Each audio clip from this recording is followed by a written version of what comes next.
Philadelphia 76ers finally complete the trade with the Boston Celtics for the #1 pick in the NBA 2017 draft. Now, as a big Sixers fan, I love this trade up, guys. This right here is going to give us the best possible chance to get a franchise player from the NBA draft. Now, I'm not sure what type of backroom deals that the Celtics and the Sixers have laid out, and I'm still not aware of what the Los Angeles Lakers want to do with their pick, but all I know is we have first, we're up first, and we're up next.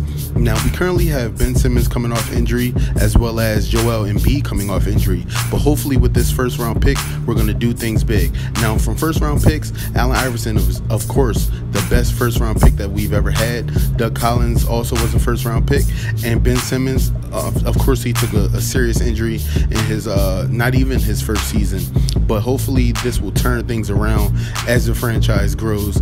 I'm pretty happy about it. What do you guys think? The Celtics, in return, they do have the first round pick from the 2018 draft from the Sixers, or if that pick isn't good enough, they're going to go ahead and take the 2019 pick. But for right now, for this rebuild, I'm loving the move that the Sixers have made. Let me know your thoughts in the comment section, and make sure you like the video below. Subscribe! Pending league approval, which, DA, you said you expect to happen on Monday. Let's get the Sixers side of things here first. Was Markelle Fultz the guy that Brian Colangelo has targeted from the get-go? Is he the one that he truly felt was the missing piece in this lineup? I think what they felt, Jared, is that this is the best combination of talent and fit. Obviously, Markelle Fultz has great talent, but the reason why they wanted him and were willing to move up to get him was because they just think he's such a good fit, especially with Ben Simmons. They didn't want to just put the ball in Ben Simmons' hands and say, go make plays and be our point guard for the next 12 years. They know that that's not Ben Simmons' ultimate strength as a player. He's a very good passer. He's a very good playmaker. But they didn't want to put that responsibility on him. They knew that they needed multiple ball handlers to make this work. And so now you bring in a guy like Fultz, who's a very, very good point guard. Now a guy like Ben Simmons can be your secondary ball handler, come off of pin downs or in the post if you want to post him up, and he can make passes from there. And I think it'll be a little easier for him, as opposed to him trying to run a million screen rolls and try to make decisions about where to get the ball to, especially on a team that still does not have a lot of great shooters. So this is where Fultz's skill set fits really well with the existing players on the 76ers and what they hope will be Ben Simmons' strength as an NBA player. Well, trust the process is at an all-time high. But let's get serious with it.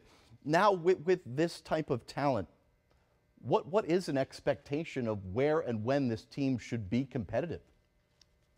Well, it all depends on health. Look, I mean, on paper, they look very, very promising. But the reality is Ben Simmons didn't play at all last year with a foot injury. Joel Embiid was limited again by injuries, and that's been several years in a row now for Embiid.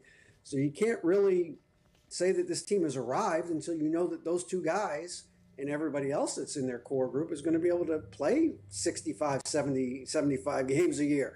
And they haven't shown they can do that yet. So that's where the rubber meets the road with Philadelphia. It's now a matter of those guys being able to get through an NBA season healthy, and then you can make a determination as to, you know, how good they can be together.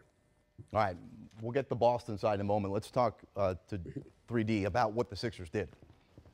All right, let's look at this and what DA's talking about here. And you know, the Sixers have to now pay Embiid before this season starts.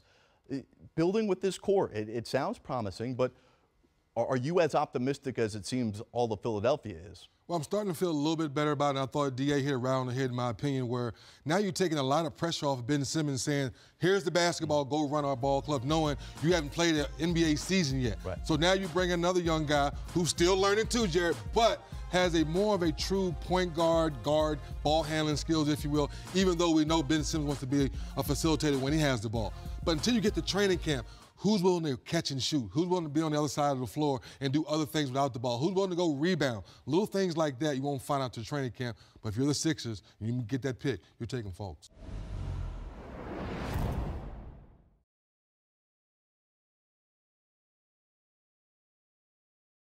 That she like me, exciting, so exciting. Fuck Fuck me. Bentley cool, I'm riding with a Dodge. Fuck. I just spent 100 on my watch piece. Fuck. I done fell in love with a Dodge. Fuck.